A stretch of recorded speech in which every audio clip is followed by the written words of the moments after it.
저와 여러분이 한 절씩 있습니다. 제가 먼저 있습니다. 그 땅에 기근이 들었으므로 아브람이 애굽에 거류하였고 그리로 내려갔으니 이는 그 땅에 기근이 심하였음이라. 그가 애굽에 가까이 이르렀을 때 그의 아내 사라에게 말하되 내가 알기에는 그대는 아름다운 여인이라. 애굽 사람이 그대를 볼 때 이르기를 이는 그의 아내라 하여 나를 죽이고 그대를 살리리니 그리하면 내가 그대로 말미암아 안전하고 내 목숨이 그대로 말미암아 보존되리라 하니라.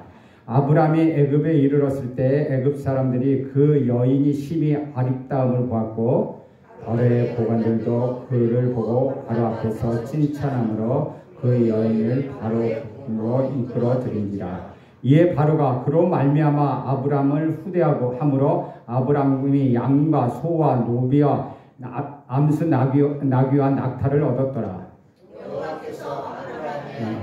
사이로 바로와 그의 집에 큰 재앙을 내리시니라. 바로가 아브람을 불러서 이르되 내가 어찌하여 나에게 이렇게 행하였느냐? 내가 어찌하여 그를 내 아내라 내게 말하지 아니하였느냐? 아내를 삼게 하였느냐? 네 아내가 여기 있으니 이제 데려오라 하고 마지막 절 같이 있습니다. 바로가 사람들에게 그의 일을 명하매 그들이 그와 함께 그의 아내와 그의 모든 소유를 보내었더라. 아멘. 이것은 주님의 말씀입니다. 하나님은 아브람을 택하셔서 믿음의 조상으로 삼기를 원하셨습니다. 아브람은 하나님께 순종했고 그렇게 믿음의 삶이 시작되었습니다. 그러나 믿음의 삶이 시작되었다고 해서 믿음이 완성되는 것은 아니었습니다. 믿음의 완성에 이르기까지는 수많은 위기와 고난과 기근을 통과해야만 했습니다. 믿음은 고난을 겪을 때 순수해지며 역경을 만날 때 강해지는 것입니다. 그리고 성장하게 됩니다. 이것은 갓 태어난 어린아이가 자라는 것과 같다고 말할 수 있습니다. 어린 나이 때는 우유를 먹습니다. 커면서 죽도 먹고 밥도 먹고 고기도 먹게 됩니다. 어린아이가 자라나가는 과정은 그렇게 단순하지 않습니다. 병치레도 하고 사고도 당하기도 합니다. 자라나면서 사람들에게 거절을 당한다는 사실도 알게 됩니다. 믿음의 세계도 마찬가지입니다. 실패와 좌절과 거절을 경험하면서 자기가 원하는 것이 다 이루어지지 않는다는 그 사실을 알게 되는 것이죠. 수많은 시련과 연단의 과정을 통하여 어른이 되시지 믿음도 그렇게 성숙하는 것입니다. 하나님은 아브람이 믿음의 삶을 시작하게 하셨을 뿐만 아니라 이제 믿음을 연단시키고 성장하고 키우시기로 결정하셨습니다. 10절에 보면 이렇게 기록합니다. 그 땅에 기근이 들었으므로 아브람이 애굽에 거류하였고 그리로 내려갔으니 이는 그 땅에 기근이 심하였습니다. 아브람은 하나님의 명령에 순종했습니다. 그래서 갈다야 우르를 떠나서 갈 바를 알지 못하고 떠났습니다. 그러나 도중에 잠시 방향을 잃을 때가 있었습니다. 그것이 바로 하란이었습니다. 아버지는 그곳에서 계속 머물기를 원했습니다. 그러나 아브람은 믿음의 여행을 계속하기를 원했습니다. 그래서 결국 그건 아버지 데려와 헤어질 수밖에 없었다는 것이죠. 아브람이 하란을 떠날 때 나이가 75세였습니다. 그는 하나님이 지시할 땅으로 계속 움직였습니다. 그래서 가나안 땅까지 오게 된 것입니다. 그러나 약속의 땅에 도착해보니 황당한 일만 있었다는 것입니다. 그것은 장밋빛 낙원이 아니었습니다. 그것은 기대했던 것처럼 황홀한 장수가 아니었고 오히려 사람이 살 수 없는 기근의 땅이었습니다. 아브라함은 순간적으로 당황했습니다. 이것은 살 수가 없는 땅인데 왜 하나님께서 이것을 약속의 땅이라고 하며 나를 보내셨을까? 알대아우르에서 잘 살고 있었는데 라고 생각했을 것입니다. 바로 그때 아브라함은 잠시 애굽으로 피난할 생각을 했습니다. 여기서 무서운 믿음의 함정이 도사리고 있다는 것이죠. 하나님은 아브라함에게 애굽으로 가라고 말씀하시지 않았습니다. 하나님은 내가 내게 지시할 땅으로 가라고 말씀하셨고 그 땅은 가나안이라고 말씀하셨습니다. 순간적으로 애굽으로 가려고 했던 아브라함의 생각은 잘못된 선택이었습니다. 아주 인간적인 생각이었습니다. 아브라함은 믿음의 삶을 시작할 때 그럴듯한 생각에 속지 않으셨다고 말씀하고 있습니다. 불가능한 병에 붙으셨을 때, 기대했던 것들을 이루지 못할 때 우리는 순간적으로 그럴듯하고 비슷한 생각을 하게 됩니다. 이것도 하나님의 뜻이 아니겠느냐라고 합리화합니다. 하나님이 내 입장이 되어보면 다 이해하실 것이라고 생각하면서 하나님의 말씀을 조금 비틀어 놓습니다. 여러분, 진짜와 가짜는 다릅니다. 비슷하다고 진짜일 수가 없다는 것이죠. 영감이 떠올랐다고 더 하나님의 아이디어가 아니라는 것입니다. 내 생각과 하나님의 생각은 하늘과 땅 차이입니다. 비슷하다고 해서 같은 것은 아니라는 것이죠. 믿음이란 하나님의 말씀을 따라가는 것입니다. 나의 상식이나 나의 이성이나 나의 경험과 의논하지 않고 하나님의 말씀, 그 말씀만 따라가는 것입니다. 그러나 우리는 도중에 자꾸 나의 이성과 타협하게 하고 세상 사람들이 말하는 상식과 합리성에 거기에 주저앉고 맙니다. 하나님 말씀은 어제나 오늘이나 영원토록 동일하십니다. 그러나 인간의 마음은 그렇지 않고 환경도 시시때때로 변합니다.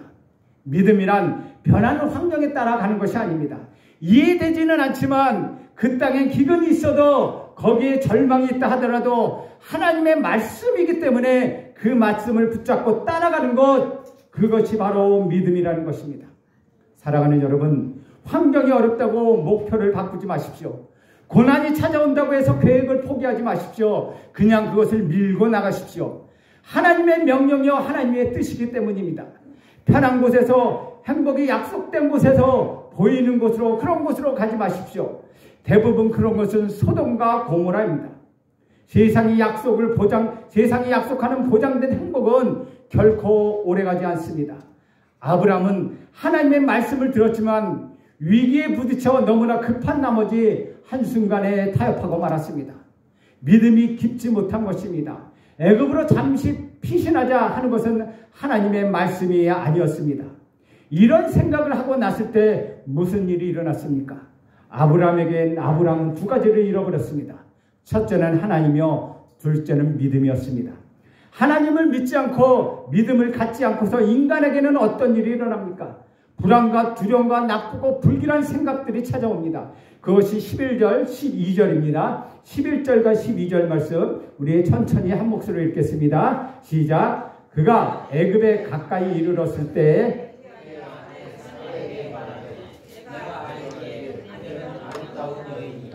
애굽 사람이 그대를 볼 때에 이르기를 이는 그의 아내라 하여 나를 죽이고 그대는 살리리니. 아브라함이 말씀을 수정하지 않고 인간적인 아이디어와 합리적인 생각과 자신의 미래를 보장해 줄 것 같은 생각에 따라가기로 결정했을 때 또 하나님의 위기가 부딪히게 됩니다. 처음에는 불안이 깊지 않았습니다. 하지만 그런 생각을 가지고 애굽으로 조금씩 나갈수록 불안은 점점점 더 커지기 시작했습니다. 불안해지고 보는 시각이 모두 달라졌습니다. 불안해지면 세상 사람들이 모두 도둑놈처럼 보입니다. 믿음이 있으면 사람들이 다 사랑스러워집니다. 하지만 불안해지면 자기 아내마저 달리 보이기 시작한다는 것입니다. 아브라함의 아내는 왕이 탐낼 만큼 미인이었던 것 같습니다. 아브라함도 평소 그 부인의 아름다움을 좋아했습니다. 그러나 불안해진 후에는 부인의 얼굴을 보니 자꾸 생각이 달라졌습니다. 내가 보기에는 이 여인이 이토록 아름다운데 다른 남자들이 내 아내를 탐내지 않을까, 이런 생각을 하게 된 것입니다. 불안은 불안을 낳고 최악은 최악을 만들어냅니다. 자기 아내가 아름답다는 것이 발단이 되어서 다른 남자가 내 아내를 데려갈 것이라는 불안이 찾아왔습니다. 한 걸음 더 나가 내 아내를 빼앗아가려고 나를 죽이겠지라는 극단적인 생각을 하게 되었습니다. 불안한 상상력이 그를 지배하기 시작했습니다. 얼마나 어처구니 없는 생각들입니까? 이런 일이 실제로 일어났습니까? 그렇지 않습니다. 아브라함 마음속에서 이것은 일어난 일뿐이라는 것입니다. 이렇게 대부분의 사람은 이렇게 살아갑니다. 실제로 일어나지 않은 일을 이렇게 극대화하고 미래에 일어날 일이라고 생각해서 불안해지고 있다는 것이죠. 미래는 우리에게 축복일 수도 있고 저주일 수도 있습니다. 그것은 아무도 모르기 때문입니다. 그러나 믿음이 있는 사람의 미래는 축복입니다. 믿음이 없는 사람의 미래는 불안해질 뿐이라는 것입니다. 아브라함은 하나님을 잃어버리고 순식간에 믿음을 포기했습니다. 그때 불안이 찾아왔고 그 불안 때문에 드디어 극단적인 생각을 하게 된 것입니다. 갑자기 아브라함이 자신의 안전에 문제가 생겼습니다. 더 불안해졌습니다. 그래서 아브라함은 수단과 방법을 구하기 시작합니다. 불안과 두려움은 거짓말을 낳는다는 이야기가 13절에 나옵니다. 우리 13절 말씀 함께 읽습니다. 시작. 원하건대 그대는 나의 누이라 하라. 그러면 내가 그대로 말미암아 안전하고 내 목숨이 그대로 말미암아 보존되리라 하니라. 아브라함은 갑자기 자기 부인을 빼앗기고 자기가 죽을지도 모른다는 극단적인 생각을 하게 되었습니다. 그 순간에 그리 머리에 스쳐 지나가는 건 영검이 떠올랐습니다. 그렇지, 부인이라고 하지 말고 내 누이라고 하자. 그러면 사람들이 나를 죽이지 않을 거야 라고 그는 생각했다는 것이죠. 굉장히 그럴듯한 생각입니다. 우리의 믿음의 실수가 바로 여기에 있다는 것입니다. 비슷하게 믿는 것 때문이라는 것이죠. 비슷한 것은 진짜일 수가 없다는 것입니다. 가짜일 뿐이라는 것이죠. 엄밀히 따지고 보면 아브람과 아내는 누이 관계입니다. 친척 관계로 누이는 누이였지만 사례는 엄연히 아브람의 부인이었다는 것이죠. 아브람은 자기 부인을 누이라고 말했습니다. 아브람은 믿음의 첫 여행부터 좌절과 실패를 경험하게 되었습니다. 믿음은 처음부터 성공하지 않습니다. 믿음은 기근을 만납니다. 그러나 거기서 주저앉지 않습니다. 믿음이 진짜인지 가짜인지는 기근을 만나봐야 합니다. 기근을 만나고 고통을 겪고 손해를 보고 위기에 부딪혔을 때 비로소 여러분이 가지고 있는 그 믿음이 진짜인지 가짜인지 알게 된다는 것입니다. 그래서 기근은 매우 중요합니다. 기근은 나의 믿음을 순수하게 만듭니다. 위기 앞에 가기도 하지만은 위기 앞에 끌려가기도 하지만 그 기근은 나의 믿음을 진실하게 만들어줘요. 나의 믿음이 순결하게 만들어주기도 한다는 것이죠. 14절 말씀을 보면 아브람이 애굽에 이르렀을 때 애굽 사람들이 그 여인이 심히 아리따움을 보았다고 이야기하고 있습니다. 아마 애굽에 이르기도 전에 아브람과 아내는 이럴 때 이렇게 말하고 저럴 때는 저렇게 말하자고 열심히 연습했을 것입니다.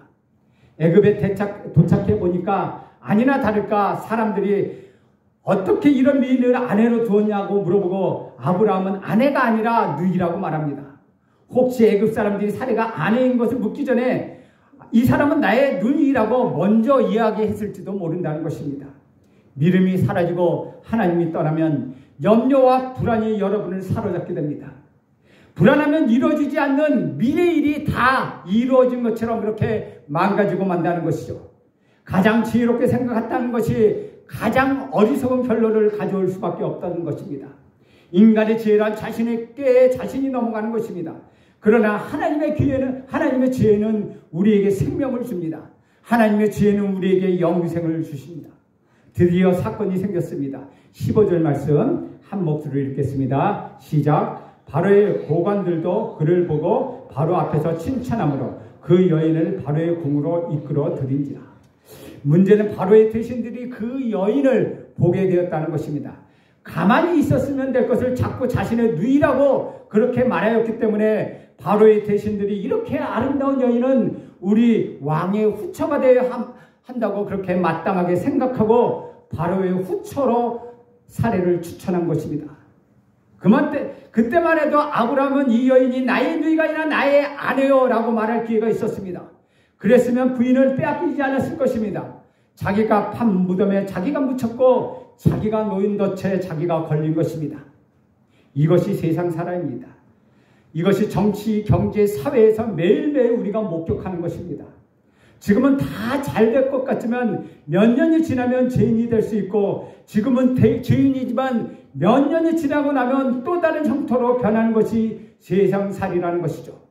우리는 거기에 울고 웃고 합니다. 조금 잘못되면 울고 조금 잘되면 좋아서 춤을 추고 조금 상황이 나빠지면 코가 석자나 빠지곤 합니다. 춤추는 인간, 놀이개의 인간이 되어버립니다. 왜 그렇습니까? 믿음이 없기 때문입니다. 정한 것이 없기 때문입니다. 하나님이 없기 때문에 중심이 없기 때문에 그렇다는 것입니다. 16절을 보십시오. 상황은 좀 더 복잡해지고 있습니다. 16절 말씀 함께 읽겠습니다. 시작. 이에 바로가 그로 말미암아 아브람을 후대함으로 아브람이 양과 소와 노비와 암수 나귀와 낙타를 얻었더라. 선물은 사람의 입을 막아놓습니다. 뇌물은 사람을 꼼짝 못하게 하는 마력이 있다는 것이죠. 왕이 너무나도 고마워서 아브라함에게 아주 극진히 환대하고 있습니다. 양과 소와 노비와 나귀와 약태 등 모든 선물을 그에게 안겨주었습니다. 선물을 받을 때만 해도 아브라함의 가슴을 얼마나 철렁거렸겠습니까? 그것이 이 세상에서 얻은 축복입니다. 세상의 부와 권력을 쌓을수록 좋아 보이지만 그 소유가 많으면 많아질수록 불안의 지수는 높아진다는 것입니다. 염려와 근심이 많아질 수밖에 없다는 것입니다. 그거는 영원하지 않기 때문입니다. 그때까지만 해도 기회는 있었습니다. 아닙니다. 이는 내 아내라고 말해야 했는데 아브라함은 그렇게 말하지 못했습니다. 더 기가 막힌 고민에 빠지게 됩니다. 이 모든 위기는 어디로부터 시작된 것입니까? 바로 기근입니다. 기근이 왔을지라도 하나님께서 가나안에 있으리라고 말씀하시면 가나안에 있어야 했습니다. 하나님께서는 절대로 굶어 죽게 하지 않습니다. 절대로 망하게 놔두지 않습니다. 그러나 사람은 어리석게도 무엇을 먹을까 무엇을 마실까 염려했기 때문에 현실적인 문제 때문에 하나님을 포기해버리고 만다는 것입니다. 인간의 최대 약점은 기근 안에서 오래 버티지 못한다는 것입니다. 고난 속에서 오래 버티지 못한다는 것입니다. 사람들은 누구든지 행복하고 편하고 쉬운 길을 가려고 합니다. 우리는 평생 그렇게 살아왔습니다. 성공하기를 원하지 않는 사람 어디에 있습니까? 편안하기를 원하지 않는 사람 어디에 있습니까? 그러나 우리가 그것을 추구해 보았지만 남은 것은 허무한 뿐이라는 것입니다. 17절 말씀을 아주 함께 있습니다. 이 말씀 굉장히 소중한 말씀입니다. 함께 읽습니다. 시작. 여호와께서 아브라함의 아내 사레의 일로 바로와 그 집에 큰 재앙을 내리신지라. 여기서 우리는 첫째, 아브라함은 실수하고 낭패를 보았지만 하나님은 절대 포기하지 않으신다는 것을 우리는 알 수 있습니다. 인간은 포기할지라도 하나님은 포기하지 않으십니다. 인간의 실패가 하나님의 실패를 의미하는 것은 아닙니다. 하나님은 이 사건에 개입하십니다. 이 위기를 막아주십니다. 왜 그렇게 하셨습니까? 아브라함이 잘나서 그렇게 하셨습니까?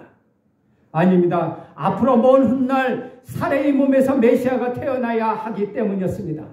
아브라함이 시대에서 우리 구주 예수 그리스도가 태어나야 하기 때문에 그가 부족하고 연약하지만은 우리 하나님께서 그를 보호하시고 구원해 주시고 축복해 주시기를 원하셨던 것입니다. 여러분이 잘나서 여기 있는 것이 아닙니다. 하나님의 특별한 사랑 때문에 여러분을 지키시고 보호하시려는 그 하나님의 특별한 사랑 때문에 여러분은 여기 와 있는 것입니다. 이것을 가리켜 하나님의 조건 없는 사랑 혹은 하나님의 신비로운 섭리라고 우리는 말합니다. 하나님은 개입하십니다. 저는 하나님이 여러분 인생에 개입하기를 원하십니다. 여러분이 실패하고 실수하지만 부인을 잃어버릴 수밖에 없는 기막힌 상황에 들어가 버렸지만은 하나님은 보호하시기 시작하셨다는 것입니다. 하나님이 이 일에 개입하시기 시작했다는 것입니다. 하나님은 더 이상 갈 곳이 없을 때 길이 되어주시고 인간이 소망이 없이 죽게 되었을 때 우리에게 소망이 되어주십니다. 우리 구주 예수 그리스도께서 나는 길이요 진리요 생명이라고 말씀하십니다. 나로 말미암지 아프고는 아버지께로 올 자가 없다고 우리 주님은 말씀하십니다. 드디어 바로 이 집에 큰 재앙이 내려졌습니다. 바로로 하여금 아브라함의 아내 사레를 건드리지 못하게 만들어 주셨습니다. 그러나 한번 생각해 보십시오. 바로가 무슨 죄가 있습니까? 바로는 참으로 억울합니다. 그가 잘못한 건 아무도 없습니다. 믿음 없는 아브라함 때문에 이런 일을 겪게 된 바로가 오히려 피해자였습니다. 아브라함이 하나님의 말씀을 믿지 않았기 때문입니다. 믿음 없는 아브라함 때문에 이런 일을 겪게 되었다는 것입니다. 아브라함이 하나님의 말씀을 저버리고 인간적인 생각으로 믿음을 포기했기 때문에 불안한 마음이 생겼고 불안한 마음을 없애기 위하여 그가 거짓말을 했고 거짓말을 한 결과 그는 아내를 빼앗기게 된 것입니다. 17절에 발견할 수 있는 또 하나의 놀라운 메시지는 믿음의 사람이 믿음을 포기하게 되면 주변 사람들이 피해를 본다는 것입니다. 하나님의 사람이 하나님의 방법대로 살지 않으면 주변 사람들이 고통을 겪게 됩니다. 우리는 그러한 예를 구약의 요나에서도 찾아볼 수 있다는 것이죠. 그는 하나님의 말씀을 저버리고 다시스에서 지금은 스페인으로 도망가려고 했지만 결국은 그 배에 있는 풍랑을 만나서 그 배에 있는 사람들이 다 고통을 겪지 않았습니까? 저는 목사이자 그리스도인의 한 사람으로서 오늘날 이 땅의 경제적 위기, 사회적 위기, 불안은 교회의 책임이 아닌가 생각합니다. 교회가 정신을 차리지 않고 교회가 정말 그리스도인의 소금과 빛의 역할을 포기했기 때문에 세상에 환난을 겪고 있지 않은가 그렇게 생각해 보았습니다. 그렇습니다. 아브라함이 믿음을 버렸기 때문에 주변 사람이 지금 피해를 보았습니다. 저는 여러분 때문에 주변 사람이 피해를 보는 일이 없기를 간절히 바랍니다. 18절 19절을 함께 읽겠습니다. 시작. 바로와 아브라함을 불러서 이르되 내가 어찌하여 나에게 이렇게 행하였느냐? 내가 어찌하여 그를 내 아내라 내게 말하지 아니하였느냐? 내가 어찌 그를 누이라 하여 내가 그를 데려다가 아내를 삼게 하였느냐? 내 아내가 여기 있으니 이제 데려가라 하고. 여러분 여기서 무엇을 느끼십니까? 아브라함이 당하는 수치를 우리는 볼 수 있습니다. 믿음이 없는 세상 사람들에게 믿음의 생활을 시작하는 아브라함이 창피를 당하고 수치를 당하고 야단을 맞고 있다는 것입니다. 믿음이 없으면 부끄러운 일을 당하게 됩니다. 믿음을 포기하면 염려와 근심이 쌓이고 염려와 근심이 쌓이면 거짓말을 하게 되고 거짓말을 하게 되면 주변 사람들이 피해를 보게 되고 그렇게 되면 결국 수치와 낭패를 당하고 만나는 것입니다. 그러나 놀라운 사실은 그럼에도 불구하고 하나님이 그를 버리지 아니하셨다는 사실입니다. 우리 20절 말씀 함께 보겠습니다. 시작. 바로가 사람들에게 그의 일을 명하매 그들이 그와 함께 그의 아내와 그의 모든 소유를 보내었더라. 여기서 배우는 것은 인생은 결국은 원점이라는 것입니다. 죽음 앞에 서면 영혼과 천국으로 가져갈 수 있는 것이 아무것도 없다는 사실을 알 수 있다는 것이죠.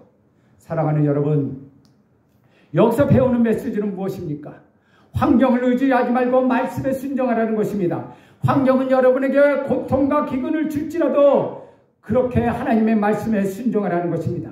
열심히 기도했지만 결과가 나쁘다고 결론을 내리지 마십시오. 홍해앞 바다로 하나님이 인도하셨다면 그곳에서 떡 버티고 세워보십시오. 비록 바로의 군대가 뒤쫓아온다 하더라도 거기서 떡 버티고 서보십시오. 무슨 일이 일어납니까? 홍해가 갈라지는 기적이 일어나는 것입니다. 만약 홍해가 갈라지지 않는다 하더라도 하나님은 여러분을 물 위로 걸어가게 하실 것입니다. 기근을 견디어내야 합니다. 고통은 견디어내야 합니다. 도피하거나 도망하게 되면 다 망가지는 것입니다.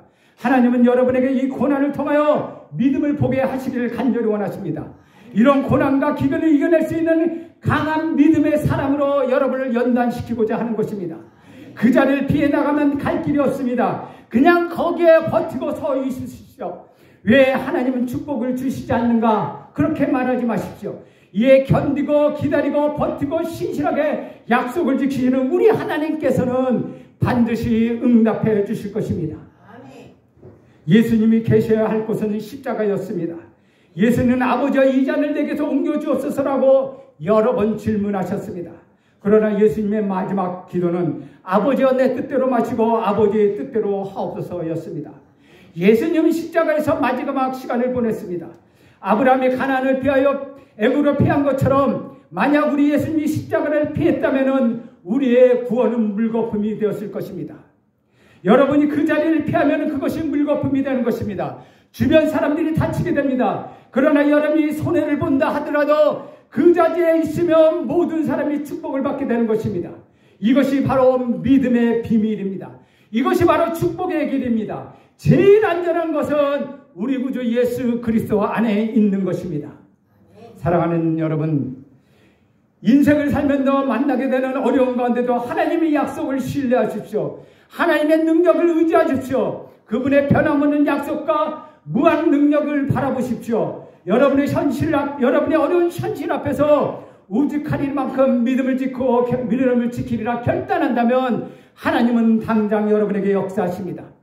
여러분의 인생이 가뭄이 올 때, 여러분의 인생에 기근이 닥쳐올 때 믿음으로 결단하십시오. 세상으로 돌아가지 말고 도와줄 사람을 찾아 기웃거리지 말고 오직 우리 하나님께로 달려가십시오. 하나님 품 안으로 뛰어들어가십시오. 하나님께 더 가까이 가십시오.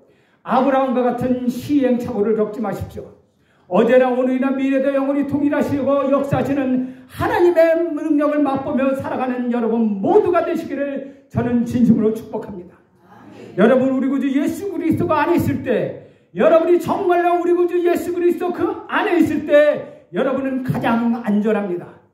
여러분의 인생을 책임져 주시기 때문입니다. 여러분, 주님 안에 거하십시오. 주님만 바라보고 사십시오. 기도하겠습니다.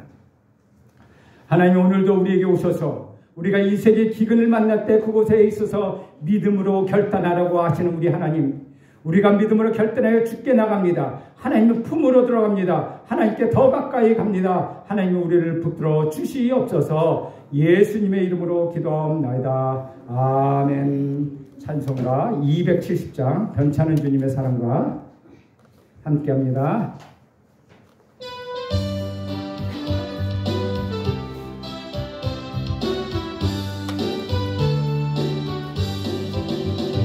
변찮은 주님의 사랑과 거룩한 보혈의 공로를 우리 다 찬양을 합시다.